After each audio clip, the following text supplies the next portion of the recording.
Father, we want to thank you for Burkina Faso. We want to praise your holy name, give you glory and honor. We appreciate and we celebrate you, great King.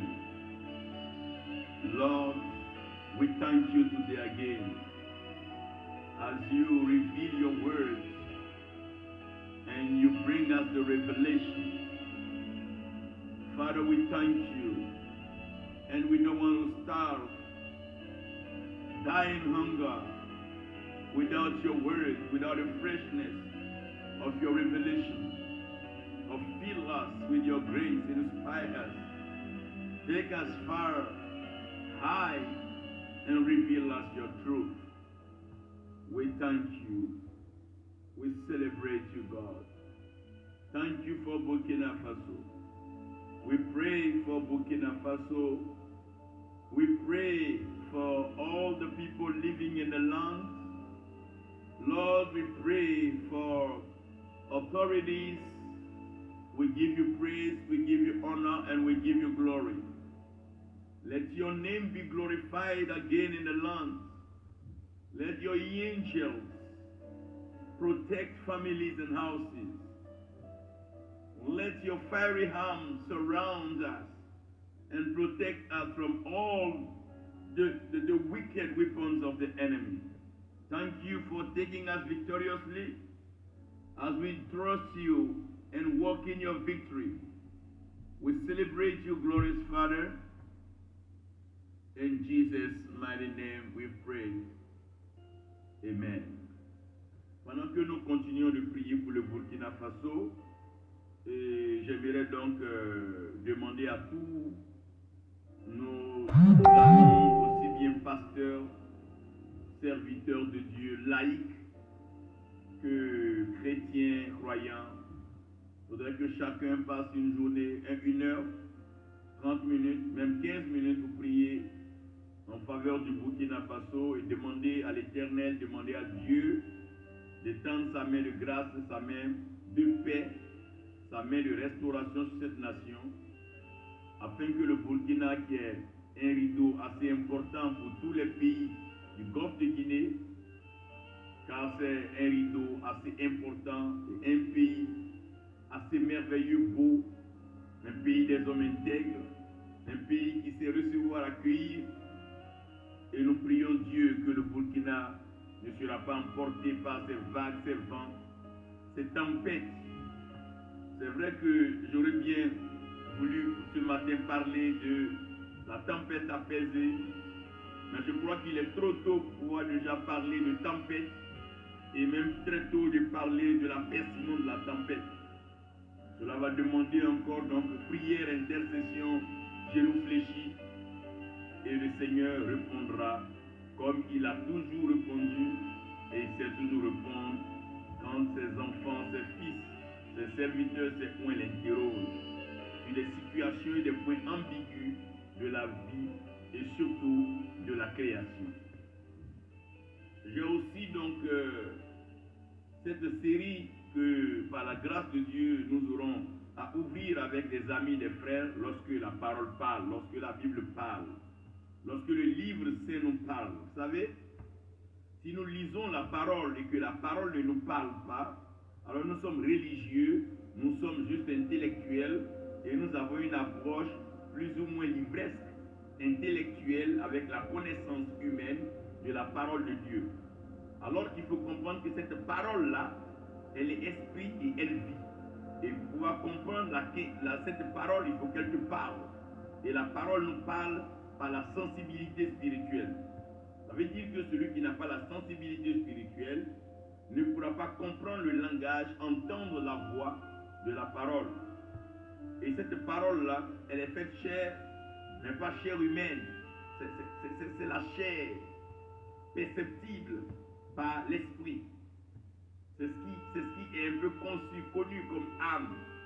Donc vous devez comprendre qu'avec la parole, nous traitons l'âme, nous soignons l'âme, nous mettons l'âme à l'aise, nous délions l'âme, nous délivrons l'âme, nous déployons l'âme, nous permettons à l'âme des uns et des autres de pouvoir foncer dans l'impossible pour pouvoir voir le Dieu de toute possibilité agir. La parole de Dieu nous apporte la foi. Cette parole nous apporte espoir et elle nous donne d'aimer davantage non seulement Dieu, mais aussi notre prochain. Cette parole est merveilleuse, elle est glorieuse, elle est bonne. Si cette parole gouvernait nos nations, si cette parole dirigeait nos vies et que cette parole était au centre de nos relations, je crois que le monde serait à un niveau de perfection impensable.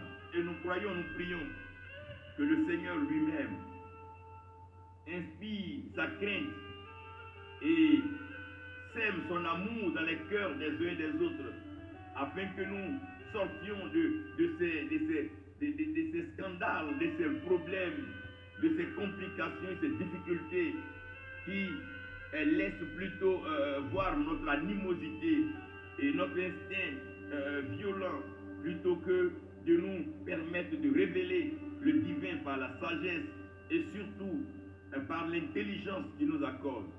Que Dieu nous aide. Seigneur, aide-nous, Père, aide-nous. Permets-nous de vivre une vie meilleure en nous appuyant sur ta parole. Nous savons que ta parole parle. Elle ne parle pas seulement aux êtres humains. Ta parole parle à la création. Elle parle à la créature. Tu parles, Seigneur. Oh, Dieu parle. Dieu parle. Mais sachez que l'amour nourrit l'âme en tout lieu et en tout moment. Et ici, j'aimerais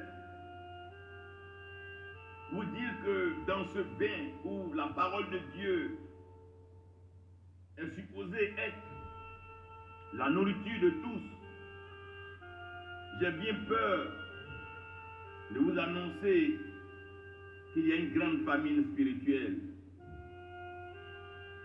Il y a une grande famine spirituelle. Il y a une sérieuse famine spirituelle. Oui, il y a une sérieuse famine spirituelle. Parce que la parole de Dieu, la spiritualité ne s'achète pas avec l'argent. La spiritualité ne s'acquiert pas avec l'argent. J'aimerais donc ici vous emmener à lire dans le livre de Genèse 2 chapitres.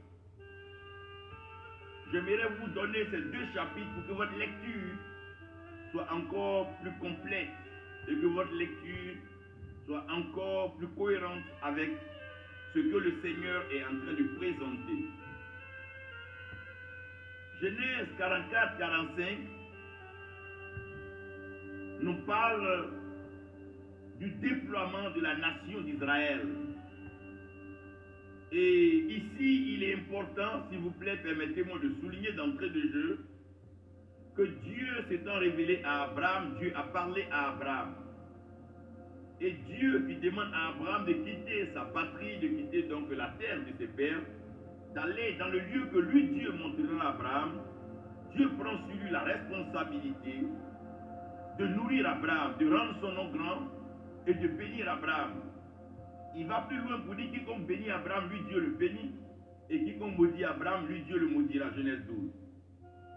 Abraham aura donc Isaac, et de par Isaac, nous allons connaître un peu la vie de Jacob et Ésaü. La vie de Jacob et Ésaü va nous permettre déjà de voir un peu la confrontation et les conflits dans la famille. Ce qui est d'ailleurs propre à toutes les familles. Mais Jacob, ayant donc rencontré l'ange de l'Éternel, aura un autre nom. Donc son nom sera donc Israël, qui va devenir la nation. Et cette nation-là a été déjà bénie et elle est bénie de Dieu. Comme elle est bénie de Dieu, elle ne doit pas subir tout ce que les autres subissent. Lorsque l'amour de Dieu est manifesté dans la vie d'une personne, même au milieu des ténèbres, Dieu lui apporte la lumière. Lorsque l'amour de Dieu est manifesté à l'endroit d'un des enfants de Dieu, même dans la neige, dans la fraîcheur, Dieu lui apporte la chaleur. Lorsque l'amour de Dieu est manifesté à l'endroit d'un enfant de Dieu, même dans le désert, dans les temps les plus difficiles, Dieu lui apporte de l'eau pour s'abreuver. On a vu le cas avec Ismaël. Dieu est un père responsable. Mais le fait que Dieu soit un père responsable nous permet de dire que Dieu dispose en abondance la nourriture pour ses enfants. Ce qu'il est d'ailleurs triste de constater, c'est que là où il y a l'abondance de la nourriture, chacun donc fait le malin avec la nourriture. Je me rappelle quand nous étions encore enfants, quand la table était garnie, on n'avait même pas faim.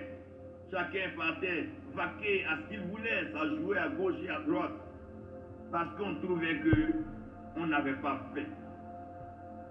Et quand on pense qu'on n'a pas faim, on n'accorde pas de l'importance à la nourriture.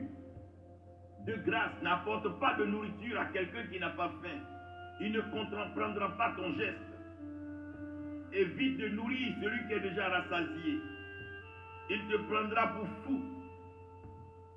N'apporte pas d'eau à boire à celui qui est déjà abreuvé et qui a déjà le ventre tout rond.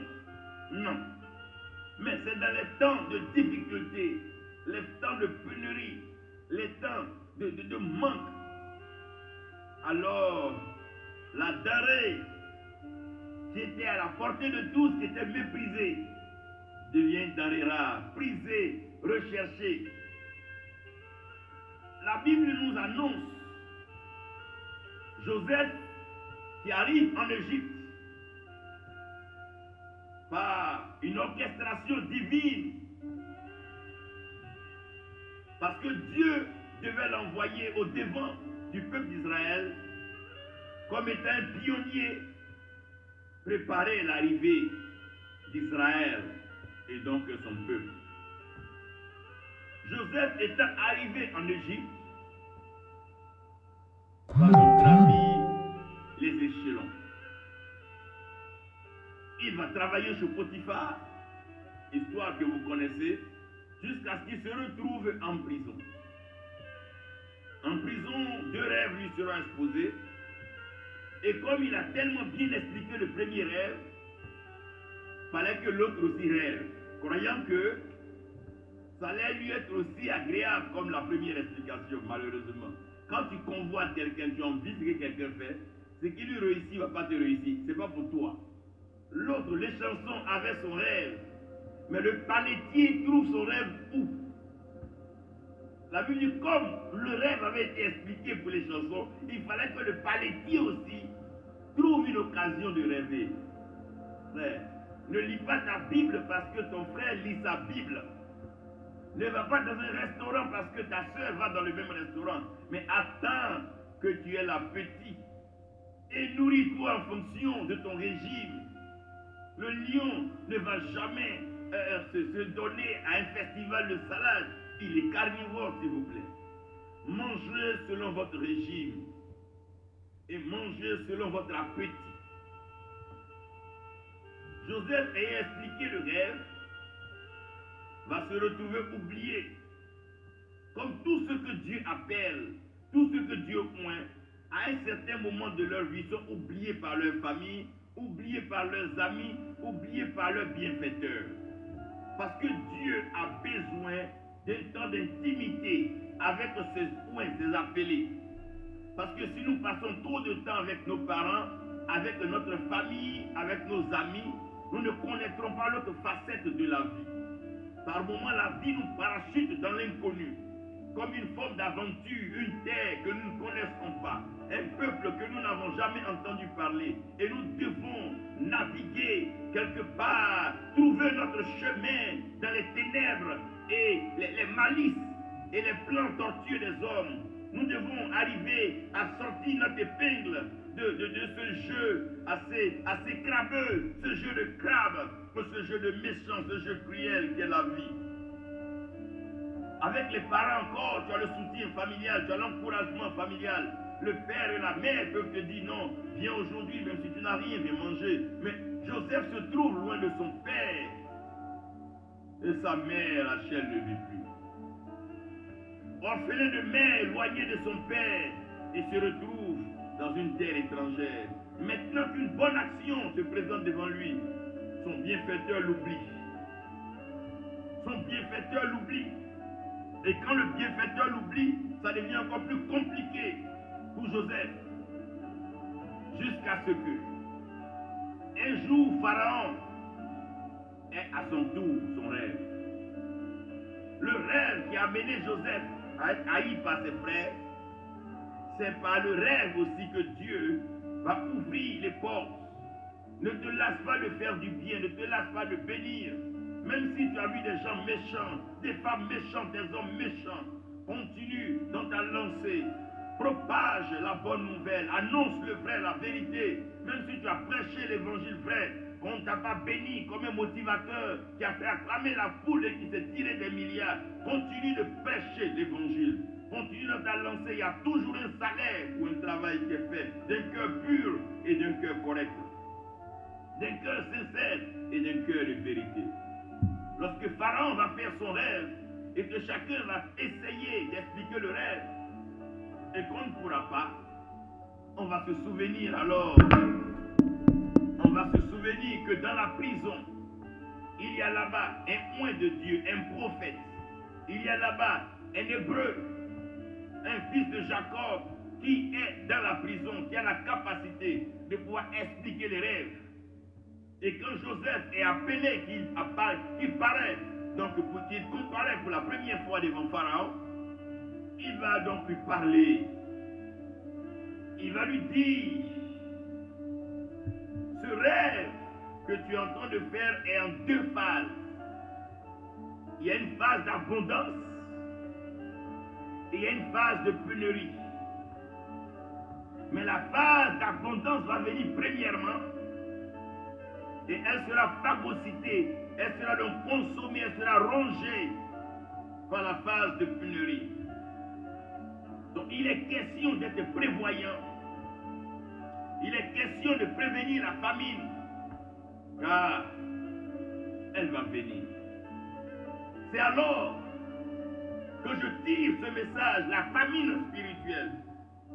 Aussi bien, aussi vrai que la famine devait arriver en Égypte, qu'il n'y aurait pas de blé, de farine, que la nourriture allait manquer partout dans le monde. Je suis triste de vous annoncer aujourd'hui que nous sommes dans un temps de famine spirituelle. J'ai voulu dire sécheresse spirituelle, mais laissez-moi utiliser le terme famine spirituelle. Aujourd'hui, on se rassemble, on s'assemble, on se donne des thèmes, des titres, on se remet dans des salles chauffées, surchauffées, avec des acclamations, des chants, des danses, avec des témoignages falsifiés, mensongers. Nous sommes en train de nous faire plaisir, on s'encourage, on crie, on chante, on se tape dans les mains, on se donne des titres faramineux, pharaoniques, pompeux, truffeux. Pendant ce temps, le peuple meurt. Le peuple meurt. Il n'y a pas à manger. La parole n'est pas prêchée. La révélation n'est pas présente. Le livre est lu, mais le livre ne parle pas. Le livre est ouvert, mais les cœurs sont encore durs. Les cœurs sont noirs. Les cœurs sont méchants. Les cœurs sont cruels. Les vies ne sont pas transformées. Pendant ce temps, les lieux de prière poussent comme des champignons. Pendant ce temps, les titres augmentent. Et la famine spirituelle est plus grave que la famine physique. Parce que la famine physique, c'est vrai, c'est le corps qui doit être nourri. Mais la famine spirituelle, c'est l'esprit et l'âme qui ont besoin d'être nourris, d'être abreuvés, d'être restaurés. famine spirituelle, on se retrouve dimanche, on reste jusqu'à 15h, 16h, mais rien n'est dit de Dieu. On ne sait plus qu'est-ce qui se passe. On n'a pas l'actualité du ciel, on n'a pas d'informations d'en haut. Chacun vient exhiber et brandir ses biens, ses bijoux, sa voiture. Chacun vient brandir, étaler son CV, son parcours de pèlerin. J'ai voyagé tel nombre de pays, j'ai été ça et là. Mais diantre, quand allons-nous arrêter ce jeu? Diantre, quand allons-nous mettre fin à ce jeu? En train de fomenter des coups bas, organiser des mariages arrangés pour se faire de l'argent et donner une certaine idée qu'on est béni là-bas. Mais la famine, elle est réelle. Les gens ont faim. On est resté sur notre soif, on a faim. C'est pas cet évangile-là. Non. C'est pas cet évangile-là. C'est pas pour ça là que Jésus-Christ est venu à la croix mourir. Non. Ce n'est pas de ça que me parlait Noé lorsque le déluge. C'est pas de ça que parlait Élie. Non. C'est pas ce que le vent présentait. Non. Ce n'est pas ce que la création, la terre attend. Non. Ne cherchez pas à me convaincre. Ne cherchez pas à me dire non, on a un grand nombre, mais les stades remplissent toujours au match de football. La famine spirituelle. Frères, sœurs, toute famine ou rupture n'est pas vraiment mauvaise, mais elle vient vous présenter un manque, une situation. Quand il y a la famine spirituelle, ça veut dire que nous avons besoin d'esprit. Nous n'avons pas besoin de matériel là, nous avons besoin d'esprit. La famine est spirituelle et c'est spirituellement qu'elle peut être restaurée. C'est spirituellement qu'on juge donc de la santé spirituelle de quelqu'un. Écoutez-moi ici et laissez-moi vous dire, toute rupture ou pénurie a pour but de nous renvoyer à la source. Lorsque tu n'arrives pas à expliquer le rêve de ta vie, retourne à Dieu. Lorsque tu n'arrives pas à comprendre les événements de ta vie, reviens à Dieu. Lorsque tu n'arrives pas à comprendre la parole de Dieu, reviens à Dieu. Lorsque tu n'arrives pas à te déplacer comme il se doit, reviens à Dieu. Lorsque tu fais des songes bizarres ou des esprits te hantent, reviens à Dieu. Frère, les pénuries, les souffrances ont pour but de nous ramener vers Dieu. Quand l'eau finit, on retourne au robinet, on retourne à la source. Quand ça finit, de grâce, n'en fabrique pas. N'en fabrique pas. Ne fabriquez pas des paroles pour réchauffer l'ego des uns et des autres. Arrêtez de les vénérer, arrêtez de les adorer, arrêtez de leur faire croire que l'homme doit être humble. Depuis, on a tous ces titres, ces grands voyants, mais les situations de la vie nous surprennent toujours. Les crises, les pandémies, les épidémies, en voilà même, on n'a pas encore fini avec. On n'en a même pas encore fini. Les temples ont été fermés. Et ça, personne n'a vu venir. Pourquoi? Parce que chacun courait vers ses propres projets. La famine. Vous savez, ici, c'est ce que vous devez comprendre. C'est vrai que de façon physique, les gens avaient besoin de nourriture. Mais Joseph lui-même était affamé. Joseph avait l'envie de voir Benjamin. Il avait l'envie de voir Jacob. Il avait l'envie de voir son père. Joseph lui-même, qui était en train de gérer la nourriture dans l'Égypte, avait une famine que personne ne pouvait comprendre. Une famine qui le faisait pleurer jour et nuit. Il avait à manger, il avait des gardes, il avait tout. Mais il avait besoin d'une connexion avec son père Jacob, qui lui a donné le vêtement multicolore. Il est coupé de Jacob, il est loin de son Benjamin. Il sait que faire, c'est une famine. Apparemment, tout le monde voyait Joseph comme quelqu'un qui avait réussi en Égypte. Mais non, il y avait une famine. La famine spirituelle, jusqu'au bon Joseph avait besoin d'un corps de divination. Il n'avait plus cette connexion avec la source où prophétie, parole, révélation, enseignement venaient aisément. Maintenant, il a besoin de chercher un produit. Aujourd'hui, les gens cherchent des produits.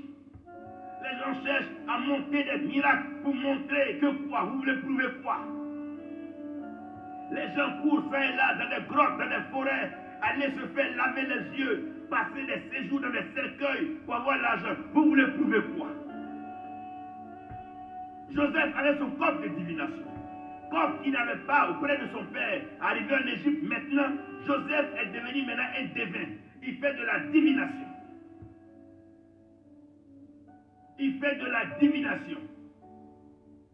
Ici, vous devez comprendre que la famine, elle est spirituelle. Une fois en passant, Joseph peut expliquer un rêve, mais ce n'était pas comme avant où lui-même, il en recevait. La famine spirituelle, c'est où les pasteurs vont sur Internet prendre des messages d'autres pasteurs pour prêcher, comme si Dieu ne parle plus. Les gens ne sont pas capables d'écouter Dieu et rendre le message que Dieu leur donne. La famine est spirituelle. Maintenant, on veut compenser par les titres, on veut compenser par le matériel, on veut compenser par toute cette artillerie. Non! Messieurs et dames, de grâce, mettez de côté vos corps de divination. Cherchez à entrer dans les réseaux, des clubs, des clics, des claques. Non, non, non, non. Reconnaissons ici qu'il y a une famine spirituelle. Il y a une famine.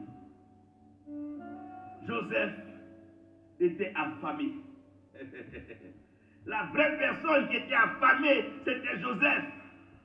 Ses frères, eux, ils avaient faim de la nourriture physique. Mais Joseph était coupé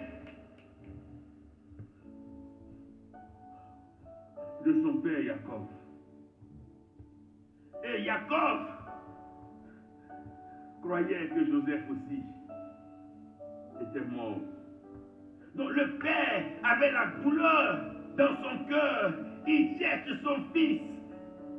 Son fils a eu de la promotion en Égypte, mais il n'a plus la connexion avec son père.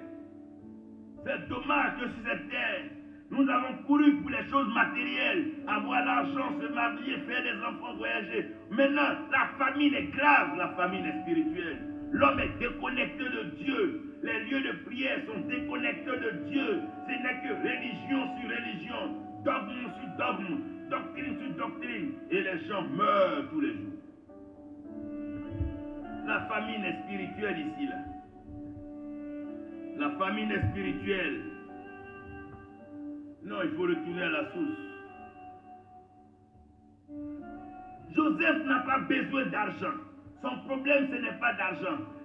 Ses frères sont venus acheter le blé. Il dit, remettez leur argent dans leur sac. Ce que je veux, ce n'est pas leur argent. Le blé, je m'en fous. Non, non, non, je ne veux pas leur argent. Remettez leur argent dans leur sac. Frère, la révélation ne s'achète pas avec l'argent. La pensée de Dieu ne s'achète pas avec l'argent. L'amour ne s'achète pas avec l'argent. La joie ne s'achète pas avec l'argent. La paix ne s'achète pas avec l'argent. Sinon, oh mon Dieu, la patience ne s'achète pas avec l'argent. La bonté ne s'achète pas avec l'argent. Il y en a qui ont beaucoup d'argent, mais qui sont méchants. Cruel. Ça ne s'achète pas avec l'argent. Non, non, vous êtes venu prendre le blé, oui. Mais j'ai besoin de plus que ça. Prenez l'argent et partez. Joseph, ne cherchez pas cela. On revient vers Jésus-Christ, on lui dit, Seigneur, est-ce qu'on doit payer? Est-ce qu'on doit payer l'impôt? Il dit, mais montrez-moi une pièce d'argent. Mais quel est l'effigie qui a son image sur l'argent? On dit, c'est César. Si cela est à César, donnez à César. Mais aussi à Dieu ce qui appartient à Dieu. donnez-leur leur argent, mettez leur argent dans leur sac et qu'ils partent. Ce qui m'intéresse, Joseph, ce n'est pas leur argent, ce n'est pas leur sac de blé, mais il y a derrière eux, là-bas, derrière eux, ce vieillard qui m'a donné le manteau multicolore, il y a derrière eux, ce vieil aigle, il y a derrière eux, ce vieil aigle qui m'a donné la tunique multicolore, il y a derrière eux, ce vieil homme qui m'a donné la vie, il y a derrière eux Israël, il y a derrière eux Jacob. Non, donnez-leur leur argent. Remplissez leur sac de blé. Et ils ont une faim physique. Mais moi, j'ai une famine spirituelle. Je veux voir encore Jacob. Je veux voir encore Israël. Je veux voir ce père, ce patriarche. Je veux rencontrer Israël. Je veux voir Dieu. S'il vous plaît, épargnez-moi vos cultes, vos dogmes, vos religions. Épargnez-moi vos théologies vaines. Épargnez-moi vos discours empreints de littérature et de connaissances humaines. Je veux la révélation. Il y a la famine. Les gens meurent et ils ont faim. Nous voulons la révélation. Non. Joseph dit non. Je ne suis pas en Égypte parce que ça me plaît. Non. Ma place, je veux être à côté d'Israël. Je veux être abreuvé à la source pure de la révélation. Je veux entendre la Bible parler. Je veux entendre la voix du ciel. Je veux entendre le secours d'en haut. Je veux entendre Elohim parler. Je veux entendre la voix des eaux. Je veux entendre la voix du vent. Je veux entendre le langage du feu que Moïse a entendu. Oh, ce buisson qui l'appelle par ce nom. Cette chaleur, cet amour de Dieu qui nous parle. Vous pouvez garder votre argent. Vous pouvez garder votre sac de riz. Vous pouvez garder. Arrêtez de nous faire croire que l'argent peut résoudre ce problème. Non, nul ne peut servir Dieu et servir l'argent. La foi a son chemin, l'argent a son chemin. C'est vrai que l'argent permet de gérer des choses usuelles, mais la famine dont je vous parle, elle est spirituelle. Jusque pour Pharaon lui-même, il n'arrive pas à comprendre son problème. Il ne comprend pas le langage de Dieu. Aujourd'hui, les lieux de prière ne comprend pas le temps de Dieu, ne comprend pas le langage de Dieu. Tout le monde est là. Tout le monde est là. On est habillé dans des toges. On fait peur aux gens. On mystifie les gens. On a des titres. On est accompagné par des escortes, des chars. Et pourtant, nous ne comprenons pas la parole. Comme Nicodème, qui était bien positionné dans le temple, qui même officiait des messes et des cultes, mais qui n'avait même pas une notion de la naissance de l'esprit. Cette famille spirituelle. Aujourd'hui, dans le temple, tout le monde veut l'argent. Les pasteurs veulent l'argent. Les prophètes veulent l'argent, les apôtres veulent l'argent, tout le monde, jusqu'au point où, en allant chercher l'argent, on a perdu la sensibilité spirituelle. Plusieurs ont vendu leurs âmes, plusieurs sont rentrés dans des pactes bizarres, certains sont rentrés dans des pratiques sataniques, diaboliques, à cause de l'argent. Et maintenant, voici la famine spirituelle. Personne n'a le temps de jeûner. Personne n'a le temps de prier. Personne n'a le temps d'aller chercher la face de Dieu. Personne n'a le temps d'aller dire Seigneur, parle, car ton serviteur écoute. Où sont passés les Samuel? Où sont passés les Jérémie, les Élie? Où sont passés ces aigles? Où sont passés les Michée? Où sont tous ces Zacharie? Où sont passés les Ézéchiel? Où sont-ils passés? Où sont les Élysées? Où sont passés les Nathan?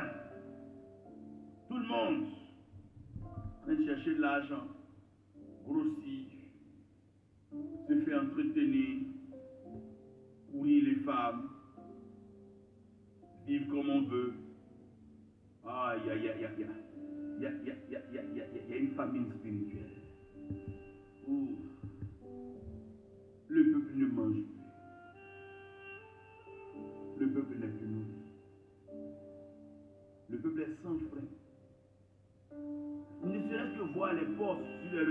sociaux, les empoignades, les clashs entre des chrétiens, les mots utilisés à l'endroit et à l'encontre des aînés, des pères, les paroles déplacées, ça va dans tous les sens.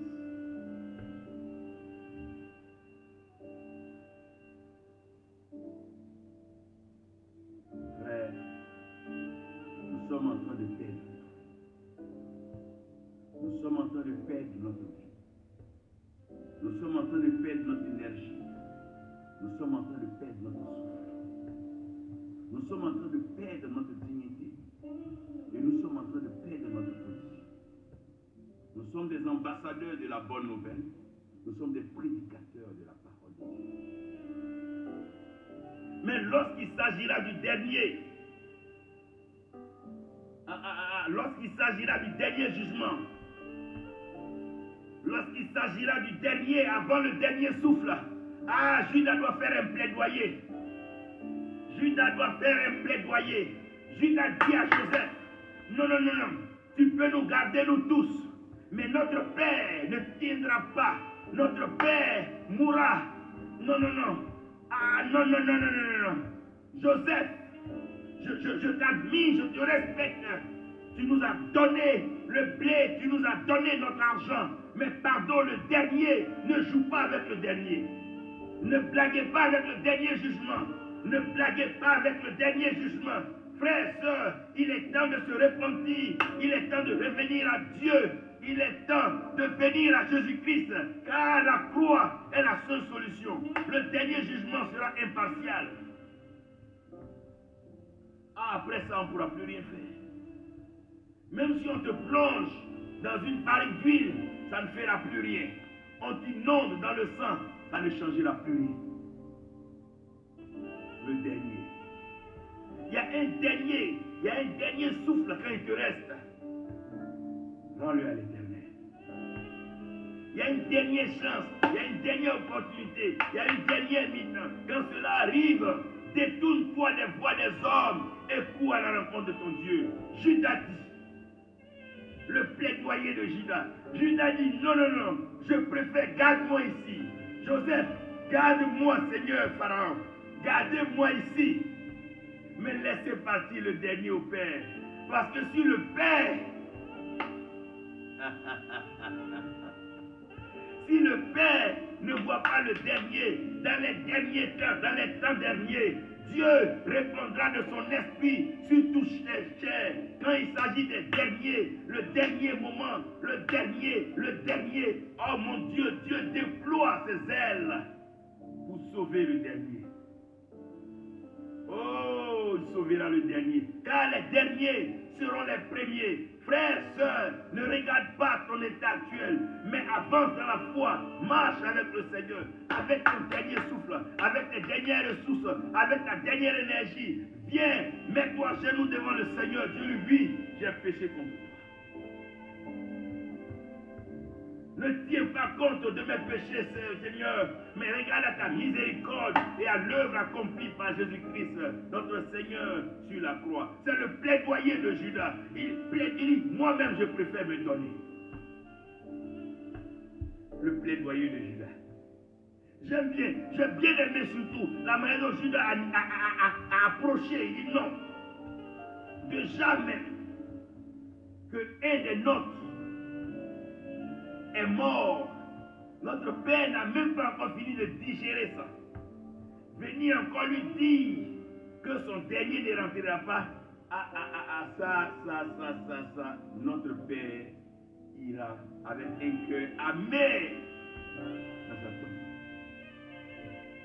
Frère, quand vous avez l'occasion de prêcher, prêchez comme si vous ne gagnez pas ces âmes-là.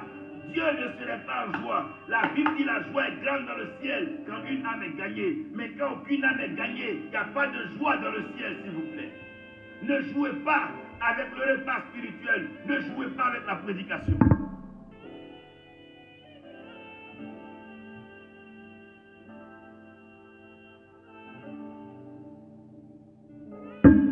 Ne jouez pas avec la prédication.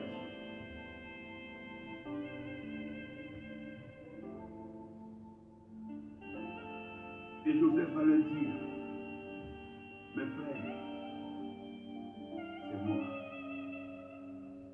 vrai problème, ce n'est pas l'Égypte. Ce n'est même pas Pharaon. Ce n'est pas la famille. Le Benjamin que j'ai gardé, c'est mon petit frère. Le Benjamin que j'ai gardé, c'est la génération d'après. Prédicateurs, que seront les générations après nous? Que seront nos enfants et nos petits-enfants? Si nous ne leur prêchons pas l'évangile, qu'est-ce qu'ils auront comme ressources? Qu'est-ce qu'ils auront comme repas? Qu'est-ce qui leur sera servi à la table? Non. Nous devons penser aux générations après nous, abandonner notre égoïsme, notre ego. Dire la vérité à cause de nos enfants. Dire la vérité à cause de nos petits-enfants, nos petits-petits-enfants. Ils doivent entendre que leur père, leur grand-père ont prêché cet évangile. Cet évangile qu'Abraham a prêché, qu'Isaac a prêché, que Jacob a prêché. C'est cet évangile. Cet évangile. C'est cet évangile qui doit être prêché. Cet évangile qui doit être prêché. Il dispose des conditions. Allez-y, me chercher mon Père. Dites-lui que je suis en vie. Allez-y dire, Saint-Esprit, dis au Père que nous sommes là. Oh Jésus-Christ, dis au Père que nous sommes là. Oui, nous avons soif de lui. Nous avons faim de lui. Il dit, venez, achetez sans argent. Venez manger, boire la satiété. Venez acheter sans argent. Venez vous abreuver dans la révélation. Venez vous abreuver dans l'explication des mystères. Venez vous abreuver. Venez vous abreuver. Dites à Jacob que je vis, Joseph, je vis. Allez-y dire à mon Père que c'est ici, on a besoin de lui. Seigneur, nous avons besoin de toi dans nos vies, besoin de toi sur notre terre. Père, nous avons besoin de toi dans notre quotidien, besoin de toi quand nous dormons, besoin de toi quand nous sommes réveillés, besoin de toi quand nous travaillons, besoon de toi quand nous prêchons. Allez-y dire qu'il doit venir ici. C'est en Égypte que c'est chaud, c'est sur la terre que c'est chaud, c'est ici il y a la tentation, c'est ici il y a le péché, c'est ici il y a la mort. Qu'ils viennent, Père. Père, Père, nous voulons te rencontrer à nouveau, renouveler notre alliance avec toi, t'exprimer notre amour, te dire que nous t'aimons, te dire que nous sommes avec toi. Père, ta parole a de la valeur à nos yeux, ta parole est précieuse, nous la serrons dans notre cœur, de peur de pécher contre toi. Nous t'aimons, Seigneur, mets fin à cette famille spirituelle. Mets fin, Seigneur, à cette famille spirituelle. Mets fin, Seigneur, à cette famille spirituelle. Nous te supplions de mettre fin à cette famille spirituelle. Oui, Seigneur, mets fin à cette famille spirituelle. Nous voulons te rencontrer à nouveau. Nous voulons marcher avec toi à nouveau. Seigneur, nous voulons bénir ton Saint-Nom. Parce que nul n'est comme toi, Seigneur. Sois élevé, sois exalté. Seigneur, sois comblé, sois béni. Mon âme te loue. Mon âme te célèbre, Seigneur, qui est comme toi, Jésus-Christ. Merci, Père. Père, nous t'adorons. Et Père, nous te donnons notre vie. Mets fin, Seigneur, à cette famille spirituelle. Abreuve-nous. Donne-nous ta parole. Accorde-nous ta révélation. Père, je t'adore. Père, voici que nous avons le livre. Apporte-nous la révélation. Donne-nous de parler de toi au peuple, au roi. Donne-nous de parler de toi aux dignitaires de ce monde, afin que leur âme soit sauvée et que la joie soit grande dans le ciel. Père, tu es Dieu. tu es Seigneur. Père, tu es Dieu. Père, tu es Seigneur. Nous voulons toujours te dire merci. Parce que tu es Dieu. Merci Père, fais-nous du bien. Comble-nous tous les jours. Aide-nous à te célébrer. Mets fin à cette famine spirituelle. Nourris-nous. Mets fin à cette famine. Merci Seigneur.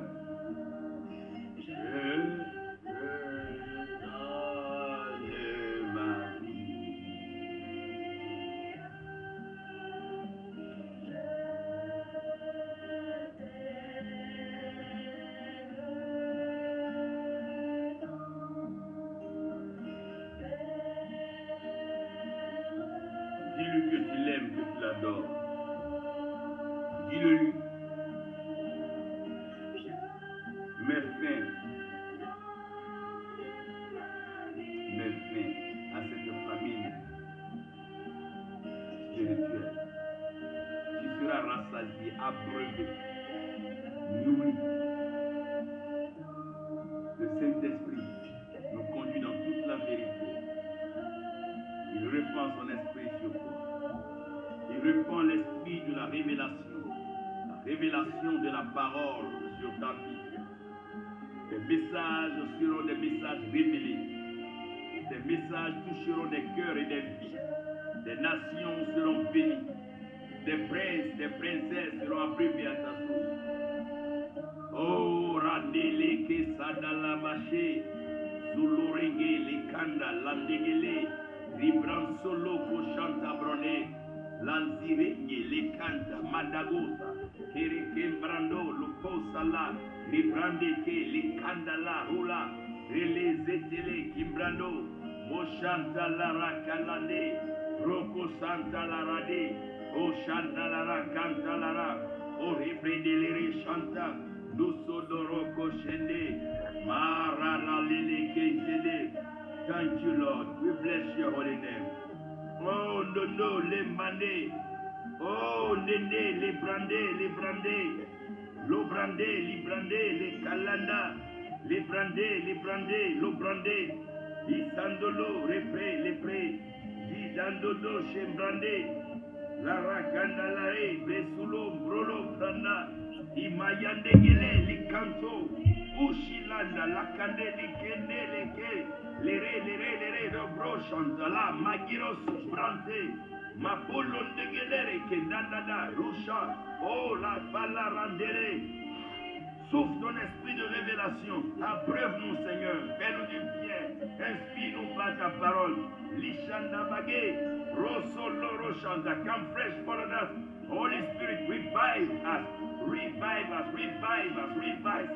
Revive the fire. Rekindle the fire of revival.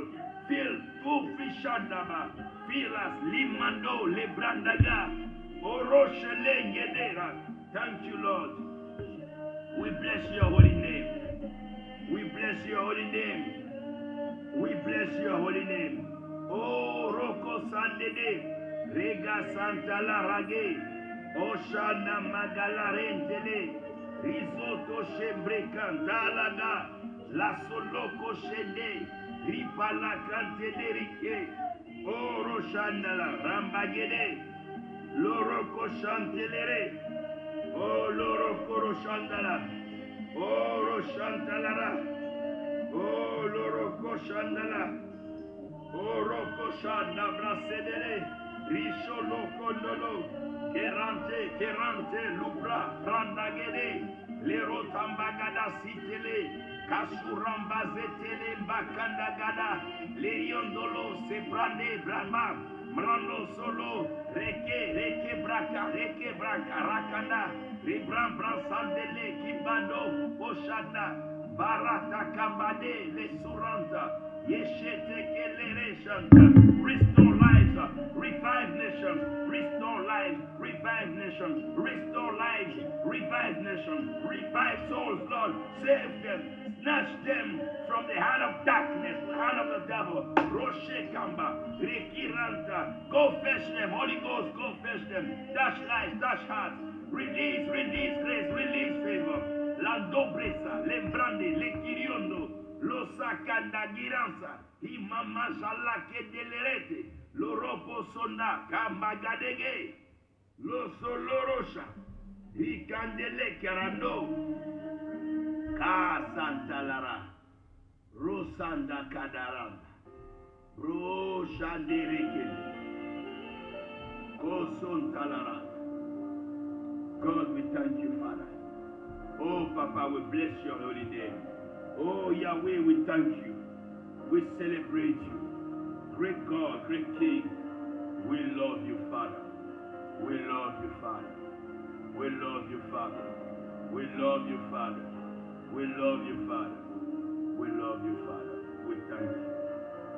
We give you thanks. We give you praise. We give you honor and we give you glory.